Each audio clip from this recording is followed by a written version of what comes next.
राज्य के कानून और संसदीय कार्य मंत्री एच के पाटिल ने कहा, इस बार लोकसभा चुनाव में राज्य में 10 महीने शासन करने के बाद 5 गारंटी के जरिए 1 करोड़ 10 लाख लोग गरीब से बाहर आ गए हैं। लेकिन बीजेपी सिर्फ भावनात्मक बयान देकर लोगों को गुमराह करने की कोशिश कर रही है। शनिवार को जिला प्रेस हाउस में संवाददाता सम्मेलन का संबोधित करते हुए उन्होंने कहा कि अगर केंद्र में हमारी सरकार आई तो कर्नाटक की 5 मॉडल 5 गारंटी को पूरे देश में लागू किया जाएगा। हम बेरोजगारी से जूझ रहे हैं, इस देश में फिर से रोजगार सृजन करने जा रहे हैं। मोदी ने 10 साल पहले कहा था कि सबके बैंक खाते में 15-15 लाख रुपए डालेंगे। धन कहाँ है? ललित मोदी और नीरव मोदी नाम के लोग विदेश जा चुके हैं। विजय मल्ल्या फरार है। यदि वे चोरों को नहीं पकड़ सकते तो वे देश को कैसे सुरक्षित रख सकते हैं? हम कल्याण कर्नाटक और कित्तूर कर्नाटक में कुल 12 लोकसभा सीटें जीतेंगे। राज्य में कम से कम 20 सीटें जीतना तय है। उन्होंने कहा, बीदर लोकसभा कांग्रेस उम्मीदवार सागर खंडरे कम से कम 1 लाख वोटों के अंतर से जीतेंगे। मंत्री ईश्वर खंडरे ने कहा, भगवंत खुबा ने जिले में कोई योगदान नहीं दिया है। वे सफेद झूठ बोल रहे हैं कि वे 1 लाख करोड़ का अनुदान लेकर आए हैं। हमारे समय में सड़कों का उन्नयन किया है और बहुत खराब गुणवत्ता के राष्ट्रीय राजमार्ग बनाए हैं, जिससे सड़क दुर्घटनाएं हो रही है। इस घटिया कार्य की जांच कराई गई है। फसल बीमा योजना यह एक घोटाला योजना है, जिसमें बीमा कंपनियों की मिली भगत से 650 करोड़ रुपए लूटे गए हैं। ड्रीम्स में 96 सफाई कर्मियों को अनुबंध पर रखा गया और उन्हें उचित पारिश्रमिक दिए बिना धोखा दिया गया। चुनाव के दौरान उन्होंने व्यक्तिगत आलोचना की और मेरे शताब्दी वर्ष के पिता के बारे में बुरे आरोप लगाए। इस संबंध में चुनाव आयोग को पहले ही शिकायत सौंपी जा चुकी है। मेरे पिता डॉक्टर भीमन्ना खंडरे परिवहन मंत्री रहते हुए नकली टिकट छापने का आरोप लगाया था। यह बात पूरे प्रदेश को पता है कि फर्जी टिकट छपाई नेटवर्क की जांच उन्होंने ही की थी। खुबा की पुरानी आदत जिले में कोई परियोजना न लाकर दूसरों द्वारा लाई गई परियोजनाओं के लिए अपने नाम का उपयोग करना है। उन्होंने डीसीसी बैंक पर छापा मारा और उमाकांत नागमारपल्ली को उनके लिए प्रचार करने की धमकी दी। पिछले दिनों भगवंत खुबा द्वारा सूर्यकांत नागमारपल्ली का टिकट काटने का आरोप लगाया। इस अवसर पर राज्य के नगर पालिका प्रशासन मंत्री रहीम खान, विधान परिषद सदस्य अरविंद कुमार अरली, पूर्व विधायक अशोक खेनी, कांग्रेस जिला अध्यक्ष बसवराज चापशेट्टी, गारंटी योजना अनुष्ठान समिति के अध्यक्ष अमृतराव चिमकोड, केपीसीसी महासचिव गीता छिद्री, कांग्रेस जिला महासचिव दत्तात्रेय मुलगे, जिला प्रवक्ता प्रेस कॉन्फ्रेंस में जॉर्ज फर्नांडिस और अन्य नेता मौजूद थे। कैमरामैन पपुर राज का कवरेज। ಕಾರ್ಯಕ್ರಮಗಳ ಬಗ್ಗೆ ಅನುಮಾನಗಳನ್ನು ಹುಟ್ಟಿಸೋದಕ್ಕೆ, ಶಂಕೆಗಳನ್ನು ಮೂಡಿಸೋದಕ್ಕೆ ಪ್ರಯತ್ನದ ಜೊತೆಗೆ ಭಾವನಾತ್ಮಕವಾಗಿರ್ತಕ್ಕಂಥ ವಿಷಯಗಳನ್ನು ಮಾತ್ರ ಚರ್ಚಿಸ್ತಾ ಒಂದು ರೀತಿ ಪ್ರಚಾರ ಭಾಷಣಗಳು, ಚುನಾವಣಾ ಪ್ರಚಾರ ಭಾಷಣಗಳು, ಭಾಷಣ ಸ್ಪರ್ಧೆ ಇದ್ದಂತೆ ಯಾವುದು ವಾಸ್ತವಿಕ ಸತ್ಯವನ್ನು ಗಮನಿಸದೆ ಇವತ್ತು ನಮ್ಮ ವಿರೋಧ ಪಕ್ಷ ಆಗಿರ್ತಕ್ಕಂಥ ಬಿಜೆಪಿಯವರು ಪ್ರಚಾರ ಮಾಡ್ತಾ ಇದ್ದಾರೆ. ನಾವು ಕಾಂಗ್ರೆಸ್ನವರು ನಮ್ಮ ಸಾಧನೆಗಳು, ಹಿಂದಿನ ಮನಮೋಹನ್ ಸಿಂಗ್ರು ಇದ್ದಂಥ ಸಂದರ್ಭದಲ್ಲಿ ಸಾಧನೆಗಳಿರಲಿ, ಸಿದ್ದರಾಮಯ್ಯನವರ ನೇತೃತ್ವದ ಕಾಂಗ್ರೆಸ್ ಸರ್ಕಾರ ಕಳೆದ 10 ತಿಂಗಳಲ್ಲಿ ಕೊಟ್ಟಿರ್ತಕ್ಕಂಥ ಒಂದು ಸಾಧನೆಗಳಿರಲಿ, ಈ ಸಾಧನೆಗಳನ್ನು ನಮ್ಮ ಗಮನದಲ್ಲಿಟ್ಕೊಂಡು ಜನರ ಬದುಕಿನ ವಿಷಯವನ್ನು ಗಮನದಲ್ಲಿಟ್ಕೊಂಡು ನಮ್ಮ ಚುನಾವಣಾ ಪ್ರಚಾರವನ್ನು ಮಾಡ್ತಾಯಿದ್ದೀವಿ. ಈ ಚುನಾವಣೆ ಭಾವನೆ ಹಾಗೂ ಬದುಕಿನ ಮಧ್ಯೆ ನಡೆದಿರುವಂಥ ಚುನಾವಣೆ ಇದೆ. ರೂಪಾಯಿ ನಾವು ವೆಚ್ಚ ಮಾಡಿದ್ದೇವೆ. ಗೃಹಲಕ್ಷ್ಮಿ ಯೋಜನೆ ಒಂದು ಕ್ರಾಂತಿಕಾರಕವಾಗಿರ್ತಕ್ಕಂಥ ಮತ್ತೊಂದು ಯೋಜನೆ. 1,23,00,000 ಕುಟುಂಬಗಳು ರಿಜಿಸ್ಟರ್ಡ್ ಬೆನಿಫಿಷರೀಸ್ ನಮಗೆ ಈ ಯೋಜನೆಯ ಪ್ರಯೋಜನ ಆಗಬೇಕು ಅಂತೇಳಿ ರಿಜಿಸ್ಟರ್ ಮಾಡಿಕೊಂಡವರು 1,23,00,000. ಅದರಲ್ಲಿ 1,21,00,000 ಜನರಿಗೆ ನಾವು ಗೃಹಲಕ್ಷ್ಮಿ ಯೋಜನೆಯನ್ನು ಜಾರಿ ಮಾಡಿ DBT ಮುಖಾಂತರ ಅವರಿಗೆ ಹಣ ಮುಟ್ಟಿಸುವಂಥದ್ದು ಆಗಿದೆ.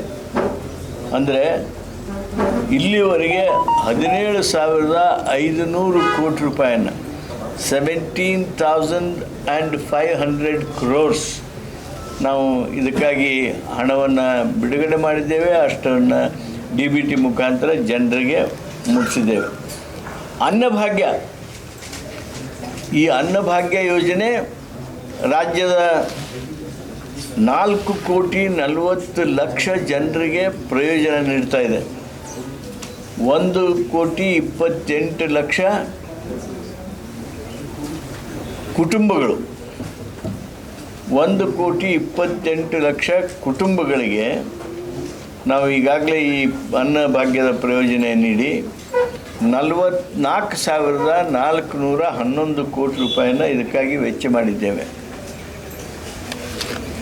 ಯುವ ನಿಧಿ ನಿಮಗೆ ಗೊತ್ತಿದ್ದಾಗೆ ಜನವರಿಯಿಂದ ಪ್ರಾರಂಭ ಆಯಿತು. 1,38,000 ಯುವಕರು ರಿಜಿಸ್ಟರ್ ಮಾಡಿಕೊಂಡಿದ್ದಾರೆ. ಅದರಲ್ಲಿ ಈಗಾಗಲೇ 16,09,00,000 ರೂಪಾಯಿಯನ್ನು 9 ಲಕ್ಷ ರೂಪಾಯಿಯನ್ನು ಇದಕ್ಕಾಗಿ ನಾವು ವ್ಯಯ ಮಾಡಿದ್ದೇವೆ. ಇದು ನಾವು ಮಾಡಿರ್ತಕ್ಕಂಥ ಸಾಧನೆ. ಈ ಸಾಧನೆ ಎಂಥದ್ದು ಅಂದರೆ,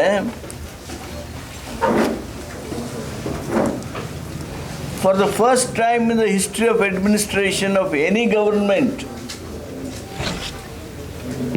ಪ್ರಯೋಜನದಾರರಿಗೆ ಯಾರದೂ ಶೋಷಣೆ ಇಲ್ಲದೆ ನೇರವಾಗಿ ಅವ್ರಿಗೆ ಎಷ್ಟು ಮುಟ್ಟಬೇಕಾಗಿತ್ತು ಅಷ್ಟು ಹಣ DBT ಮುಖಾಂತರ ಬ್ಯಾಂಕಿಗೆ ತಲುಪಿ ಆಗಿದೆ. ಈ ಪ್ರಮಾಣದೊಳಗೆ ಈ ಯೋಜನೆ ಜನರಿಗೆ ತಲುಪೋದ್ರ ಮೂಲಕ ಒಂದು ಕ್ರಾಂತಿಕಾರಕವಾಗಿರ್ತಕ್ಕಂಥ ಒಂದು ಸಾಧನೆಯನ್ನು ಅನುಷ್ಠಾನದಲ್ಲಿ ಸಹಿತ ನಾವು ಮಾಡೋದ್ರ ಮೂಲಕ ಜನರ ಆಕರ್ಷಣೆಯನ್ನು, ಅವ್ರ ಜನರ ಪ್ರೀತಿಯನ್ನು, ಜನರಿಗೆ ಸಮಾಧಾನ ನೀಡ್ತಕ್ಕಂಥ ಕೆಲಸ ಮಾಡಿದ್ದೀವಿ. ಈ ಸಮಾಧಾನ ಆಗಿರ್ತಕ್ಕಂಥದ್ದು ಎಲ್ಲರಿಗೂ ಸ್ಪಷ್ಟವಾಗಿ ಗೋಚರ ಆಗಿದೆ. ಮೊನ್ನೆ ನಡೆದಂಥ ಯುಗಾದಿ ಹಬ್ಬದ ಸಂತೆಗಳು, ರಂಜಾನ್ ಹಬ್ಬದ ಸಂತೆಗಳು, ಆ ಸಂತೆಗೆ ಈ ಸಲ ಮಹಿಳೆಯರ ಜಾಸ್ತಿ. ಮೊದಲು ಮಹಿಳೆಯರು ಇರ್ತಿದ್ರು, ಆದರೆ ಈ ಸಲ ಮತ್ತಷ್ಟು ಜಾಸ್ತಿ. ಯಾವ ಮಹಿಳೆ ಯುಗಾದಿ ಹಬ್ಬದ ಸಂತೆ ಸಲುವಾಗಿ ಯಾರ ಕಡೆಯಿಂದ ಕೈಗಡು ಮಾಡಲಿಲ್ಲ. ಈ ಸಲ ಸ್ತ್ರೀಶಕ್ತಿ ಗುಂಪಿನಿಂದ ಯಾರೂ ಸಾಲ ತಗೊಳ್ಳಿಲ್ಲ, ಅಥವಾ ಯಾರು ಸಾಹುಕಾರರಿಂದ ಸಾಲ ಪಡ್ಕೊಳ್ಳಿಲ್ಲ, ಸಂಬಂಧಿಗಳಿಂದ ಕೇಳಿಕೊಂಡು ರೊಕ್ಕ ತಗೊಂಡು ಬರಲಿಲ್ಲ. ರಂಜಾನ್ದೊಳಗೆ ಯಾರು ಎಲ್ಲಿಯೂ ಸಾಲ ಮಾಡಲಿಲ್ಲ. ಆದರೆ ಗೃಹಲಕ್ಷ್ಮಿ ಹಣ ಇರಲಿ, ಅನ್ನಭಾಗ್ಯ ಹಣ ಇರಲಿ, ಇದನ್ನು ಕೂಡಿಟ್ಟುಕೊಂಡು ಸಂತೆ ಮಾಡೋದ್ರ ಮೂಲಕ ಸ್ವಾಭಿಮಾನ ಹಾಗೂ ಅತ್ಯಂತ ಸಮಾಧಾನವನ್ನು ಈ ಸಂದರ್ಭದಲ್ಲಿ ವ್ಯಕ್ತ ಮಾಡಿದ್ದನ್ನು ನಾವು ಇವತ್ತು ನಮ್ಮ ಮಧ್ಯದಲ್ಲಿ ನಮ್ಮ ಪಕ್ಷದ ಅತ್ಯಂತ ಹಿರಿಯ ಮುಖಂಡರು, ಪ್ರವಾಸೋದ್ಯಮ ಸಚಿವರು, ನಮ್ಮೆಲ್ಲರಿಗೆ ಮಾರ್ಗದರ್ಶಕರಾದಂಥ ಮಾನ್ಯ ಶ್ರೀ HK ಪಾಟೀಲ್ ಸಾಹೇಬರು ಆಗಮಿಸಿದ್ದಾರೆ. ಈಗಾಗಲೇ ತಮ್ಮೆಲ್ಲರನ್ನು ಉದ್ದೇಶಿಸಿ ಪತ್ರಿಕಾಗೋಷ್ಠಿಯಲ್ಲಿ ಮಾತನಾಡಿದ್ದಾರೆ. ಮತ್ತು ಮಾನ್ಯ ಅರಳಿಯವರು, ಜಾಮಶೆಟ್ಟಿ ಅವರು, ರಹೀಂ ಖಾನ್ ಅವರು, ಅಶೋಕ್ ಖೇಣಿ ಅವರು, ಇದ್ದಾರೆ. ಆತ್ಮೀಯ ಬಂಧುಗಳ, ಮಾನ್ಯ HK ಪಾಟೀಲ್ ಸಾಹೇಬರಿಗೆ ಪ್ರದೇಶ ಕಾಂಗ್ರೆಸ್, ನಮ್ಮ ಜಿಲ್ಲಾ ಕಾಂಗ್ರೆಸ್ ಸಮಿತಿ ವತಿಯಿಂದ ನನ್ನ ಪರವಾಗಿ ಈ ಒಂದು ಪ್ರಚಾರ ಸಭೆಗೆ ಆಗಮಿಸಿದ್ದಾರೆ. ಅದಕ್ಕಾಗಿ ಸ್ವಾಗತವನ್ನು ಕೊಡ್ತಾ ಇದ್ದೇನೆ, ಧನ್ಯವಾದಗಳನ್ನು ಹೇಳ್ತಾ ಇದ್ದೇನೆ. ದಲಿತರ ಬಗ್ಗೆ ಕಣ್ಣೀರು ಸುರಿಸ್ತಾರೆ, ಶೋಷಿತರ ಬಗ್ಗೆ ಕಿಂಚಿತ್ತೂ ಕಳಕಳಿ ಇಲ್ಲದೆ ಅವರಿಗೆ ಮೋಸ ಮಾಡಿ, ವಂಚನೆ ಮಾಡಿ, ಇವ್ರದೇ ಪರಿವಾರದ ಕಡೆಯಿಂದ ಗುತ್ತಿಗೆ ಕೊಡಿಸಿ ಇವತ್ತೇನು ಪ್ರಿಂಟ್ಸ್ ಸ್ವಚ್ಛತಾ ಸಿಬ್ಬಂದಿಗಳ ಹಣ ಲೂಟಿ ಮಾಡಿದ್ದಾರೆ. ಮಾಂಜರಾ ಕಂಪನಿ ವತಿಯಿಂದ 96 ಜನ ಸ್ವಚ್ಛತಾ ಕರ್ಮಿಗಳಿಗೆ ಹೊರಗುತ್ತಿಗೆ ಆಧಾರದ ಮೇಲೆ ನೇಮಕ ಮಾಡಿಕೊಂಡು ಆ ಸ್ವಚ್ಛತಾ ಕರ್ಮಿಗಳ ಹೆಸರಿನಲ್ಲಿ ಏನು ಅವರ ಒಂದು ಸಂಬಳ ಬರ್ತಿತ್ತು ಅವರಿಗೆ, ಆ ಸಂಬಳದಲ್ಲಿ 16,000 ಜಾಗದಲ್ಲಿ ESI ಕಟ್ಟಿಲ್ಲ ದಾಖಲೆ ಇದೆ, PF ಕಟ್ಟಿಲ್ಲ ದಾಖಲೆ ಇದೆ, ಕನಿಷ್ಠ ವೇತನ 14,000 ರೂಪಾಯಿ ಕೊಡಬೇಕು, ಅದು ಕೊಟ್ಟಿಲ್ಲ. ಬರೀ 5-6 ಸಾವಿರ ಮಾತ್ರ ಕೊಟ್ಟು ಅವರ ಹೊಟ್ಟೆ ಮೇಲೆ ಹೊಡೆದಂಥದ್ದು, ಅವ್ರನ್ನ ಲೂಟಿ ಮಾಡಿದಂಥದ್ದು. ಅದಕ್ಕೆ ಉತ್ತರ ಕೊಡಬೇಕಲ್ಲ. ಮತ್ತು ಲೇಬರ್ ಡಿಪಾರ್ಟ್ಮೆಂಟನ್ನು ನೋಟಿಸ್ ಹೋಗಿದೆ. ಇವತ್ತು ನಾವು ನಮ್ಮ ಪರಿವಾರ, ನಮ್ಮ ಪೂಜ್ಯ ತಂದೆಯವರು ಅವರಿಗೆ ರಕ್ಷಣೆ ಕೊಟ್ಟಿದ್ದಿದೆ, ಅವರಿಗಾಗಿ ಶಾಲೆ ತೆಗೆದಿದ್ದಿದೆ, ಕಾಲೇಜ್ ತೆಗೆದಿದ್ದಿದೆ, ವಸತಿ ನೆಲೆ ಮಾಡಿದ್ದಿದೆ. ಈತಂದು ಏನಾದರೂ ಇದೆ, ಆ ಕೊಡುಗೆ ಇದೆ ಎಲ್ಲಾದರೂ? ಬರೀ ಎಲ್ಲ ಸುಳ್ಳು. ನೋಡಿ, ಹೈಕೋರ್ಟಲ್ಲಿ ಈತ ಮಾತನಾಡ್ತಾ ಇದ್ದಾಗ ಈಶ್ವರ್ ಖಂಡ್ರೆ ಅವ್ರ ಮೇಲೆ ಹೈಕೋರ್ಟ್ ದಂಡ ಹಾಕಿದೆ ಅಂತ ಹೇಳಿದ್ದಾರೆ. 5 ಲಕ್ಷ. ನನ್ನ ವಿರುದ್ಧ ನನ್ನ ಎದುರಾಳಿ ಚುನಾವಣಾ ತಕರಾರು ಅರ್ಜಿ ಹಾಕಿದ್ದ. ಕೋವಿಡ್ ಸಮಯದಲ್ಲಿ ನನಗೆ ಸಮನ್ಸ್ ಬಂದಾಗ ಹೈಕೋರ್ಟ್ಗೆ ನಾನು ಸಮನ್ಸ್ಗೆ ಉತ್ತರ ಕೊಡ್ಲಿಕ್ಕೆ ಆಗಲಿಲ್ಲ. ನೀವು 3-4 ಸಲ ಸಮನ್ಸ್ ಕೊಟ್ಟರು ಉತ್ತರ ಕೊಟ್ಟಿಲ್ಲ ಅಂತ ಹೇಳಿ ಕಾಸ್ಟ್ ಅಂತ ಹಾಕಿದ್ದಿದೆ. ಅದು ಆ ಕಾಸ್ಟ್ ಕೋವಿಡ್ಗೆ ಹೋಗ್ಬೇಕು ಅಂತ ಹೇಳಿದಾಗ ನನ್ನ ಸಂಬಳದಲ್ಲಿದ್ದಂಥ ದುಡ್ಡು ನಾನು ಕೋವಿಡ್ಗೆ ಉಪಯೋಗ ಮಾಡಲಿ ಅಂತ ಹೇಳಿ ಕೊಟ್ಟಿದ್ದಿದೆ. ಅದಕ್ಕೆ ಬರೀ ಸುಳ್ಳು ಅಪಪ್ರಚಾರ ಮಾಡುವಂಥ ಕೆಲಸ. ನೋಡಿ, ಇವ್ರು ಏನ್ ಮಾಡಿದ್ದಾರೆ, ಒಬ್ಬ ಕೇಂದ್ರದ ಸಚಿವನಾಗಿ ಇವರು ಅಕ್ರಮ ಗಣಿಗಾರಿಕೆ ಮಾಡಿದ್ದಾರೆ ಅಂತ ಹೇಳಿ ಕಲಬುರಗಿಯಿಂದ ಗಣಿಗಾರಿಕೆ ಇಲಾಖೆ ವತಿಯಿಂದ 2 ಎಕರೆ ಜಮೀನು ಪಟ್ಟಾ ಜಮೀನಲ್ಲಿ ಮಾಡುವಂಥದ್ದು, ಸರ್ಕಾರಿ ಜಮೀನು ಒತ್ತುವರಿ ಮಾಡಿಕೊಂಡು ಲೂಟಿ ಹೊಡೆದು 60 ಲಕ್ಷ ರೂಪಾಯಿ ಇನ್ನೂ ದಂಡ ಕಟ್ಟಬೇಕು ಅಂತ ನೋಟಿಸ್ ಇದೆ. ಇವತ್ತಿನವರೆಗೆ ಆ ಮನುಷ್ಯ ದಂಡ ಕಟ್ಟಿಲ್ಲ. ಇವತ್ತು ಆ ದಾಖಲೆ ಒದಗಿಸ್ತೇನೆ ನಾನು. ಯಾರಣ್ಣಪ್ಪ ಅದು? ಇವತ್ತು ಅಕ್ರಮ ಗಣಿಗಾರಿಕೆಯಲ್ಲೂ ಭಾಗಿಯಾಗಿದ್ದೀರಾ ಇಲ್ಲ? ಅದಕ್ಕೆ ಯಾರು ಉತ್ತರ ಕೊಡಬೇಕು? ಹೇಳ್ಬೇಕಲ್ಲ. ಮತ್ತೆ ನನ್ನ ವಿರುದ್ಧ ಏನು ತಕರಾರಿತ್ತು, ಚುನಾವಣಾ ತಕರಾರು ರಜೆ ಅವತ್ತೇ ಡಿಸ್ಮಿಸ್ ಆಗಿರೋದು. ಅದರಲ್ಲಿ ಯಾವುದೇ ಹುರುಳಿಲ್ಲ ಅಂತೇಳಿ ಈ ರೀತಿಯಲ್ಲಿ ಗಣಿ ಇಲಾಖೆ ನೋಟಿಸ್ 60 ಲಕ್ಷ ಕೊಟ್ಟರು. 2ನೇ ಅಫಿಡವಿಟ್ ಅಲ್ಲಿ ಹಾಕಿದ್ದಾರೆ, ನೋಟಿಸ್ ಬಂದಿದೆ, ನಾನು ಅದಕ್ಕೆ ಅಪೀಲ್ ಮಾಡಿದ್ದೀನಿ ಅಂತೇಳಿ. ಏನು ಅಪೀಲಪ್ಪ? ನಿಮ್ಮ ಸರ್ಕಾರ ಇದ್ದಾಗೆ ಬಂದಿದೆ ಅಲ್ಲ ನೋಟಿಸು, ಮತ್ತೆ ಯಾವ್ದಾದ್ರು ಸರ್ಕಾರದಲ್ಲಿ ಬಂದಿದೆಯಾ? ನಾನು ಹಿಂದೆ ಸಿದ್ದರಾಮಯ್ಯ ಸರ್ಕಾರದಲ್ಲಿ ಸಚಿವನಾಗಿದ್ದಾಗ ಬಾಲ್ಕಿ ಕ್ಷೇತ್ರಕ್ಕೆ 25,000 ಮನೆ ಮಂಜೂರಾತಿ ಮಾಡಿಸಿದ್ದೆ. ವಿಶೇಷವಾಗಿ ಹೊಟ್ಟೆ ಕಿಚ್ಚನಿಂದ ವಸತಿ ಸಚಿವ ಸೋಮಣ್ಣ ಹೇಳಿ 8,000 ಮನೆ ಪ್ರಶ್ಚಾತಿ ಪ್ರಶ್ನ ಪಂಗಡ ಹಿಂದುಳಿದವರಿಗೆ ಎಲ್ಲರಿಗೆ ಮಂಜೂರಿಯಾಗಿದ್ದಂತ ಮನೆ ಕಾನೂನುಬದ್ಧವಾಗಿ.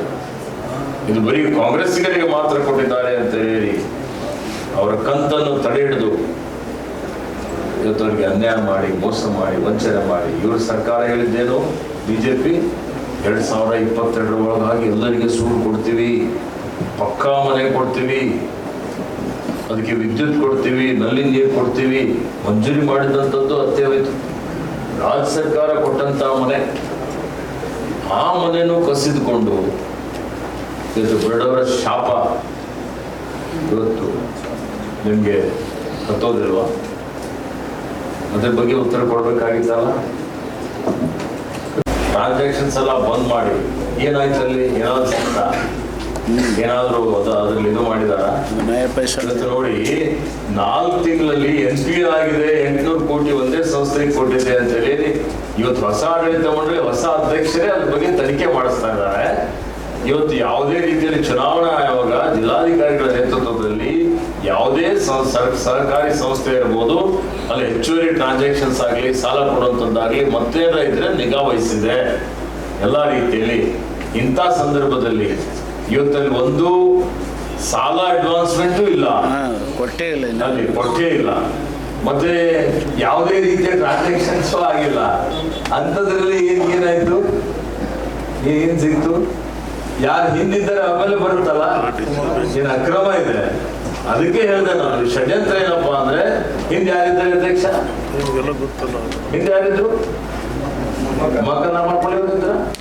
ಮತ್ತೆ ಉಮಾಕಾಂತ್ ಈಗ ಅವರಿಗೆ ಭಯ ಹುಟ್ಟಿ ಉಮಾಕಾಂತನ ಸಹಕಾರ ತೆಗೆದುಕೊಳ್ಬೇಕು ಅಂದ್ರೆ ಈಗ ಹೇಳಿದ್ರಲ್ಲ ಎಲೆಕ್ಟ್ರಲ್ ಬಾಂಡ್ಸ್ ಬಗ್ಗೆ, ಇವತ್ತು CBI ರೇಡ್ ಮಾಡಬೇಕು, ED ರೇಡ್ ಮಾಡಬೇಕು, ನನ್ನ ಕಡೆ ಬಾ ದುಡ್ಡು ಕೊಡು, ಲುಟ್ಟಿ ಹೊಡು, ಕ್ವಿಟ್ ಪ್ರೋಕೋ.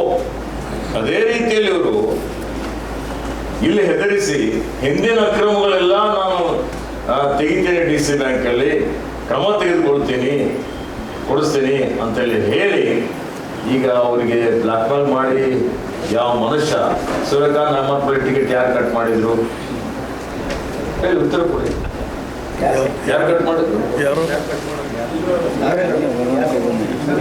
ಇವರೇ ಮಾಡಿದ್ರು, ಇವರೇ ಕೇಂದ್ರ ಸಚಿವರಲ್ಲ. ಸೂರ್ಯಕಾಂತ್ ನಾಮಪಲ್ಲಿ ಟಿಕೆಟ್ ಸಿಕ್ಕಿಲ್ಲ ಅಂತ ಹೇಳಿ JDS ಹೋಗ್ಲಿಲ್ವಾ? ಬಿಜೆಪಿ ಟಿಕೆಟ್ ಸಿಗಲ್ದಕ್ಕೆ ಹಿಂದಿನ ಮೊದಲನೇ ಸಲ ಲೋಕಸಭೆ ಟಿಕೆಟ್ ಕೇಳಿದಾಗ ಯಾರ ಜೊತೆ ಪೈಪೋಟಿ ಇತ್ತು? ಸೂರ್ಯಕಾಂತಂದು ಮತ್ತೆ ಭಗವಂತ ಖೂಬಾಂದೆ ಪೈಪೋಟಿ ಇತ್ತು. ಆಯ್ತಾ? ರಾಮದೇವ್ ಬಾಬಾಗೆ ಇಟ್ಕೊಂಡು ಏನೇನೋ ಕಸರತ್ತು ಮಾಡಿ ಟಿಕೆಟ್ ತಂದು ಅಲ್ವಾ? ಮತ್ತು ಈಗ ತಕ್ಷಣ ಸೂರ್ಯಕಾಂತ್ ನಾಮಪಲ್ಲಿ ಇವರಿಗೆ ಮೊನ್ನೆ ನಡೆದಂಥ ವಿಧಾನಸಭೆ ಚುನಾವಣೆಯಲ್ಲಿ ಹೀನಾಯವಾಗಿ ಮನಸ್ಸಿಗೆ ಬಂದಂಗೆ ಬೈದು ಈಗ ಮತ್ತೆ ಒಂದಾಗ್ತಾರೆ ಅಂದರೆ ಏನು ಅರ್ಥ ಇದೆ ಹೇಳಿ? ಅವ್ರ ರಾಜಕೀಯ ಯಾರು ಮುಗಿಸ್ಬಿಟ್ರು? ಇವರೇ ಮುಗಿಸಿರಲ್ಲ, ಅವರೇ ಮುಗಿಸಿ ಮತ್ತೆ ಅವ್ರಿಗೆ ಈಗ DC ಬ್ಯಾಂಕ್ ಮಾಡಿಸಿ ಮತ್ತೆ ಅವ್ರಿಗೆ ತೊಗೊಂಡ್ಬಿಟ್ಟಿದ್ದಾರೆ. Okay, thank you.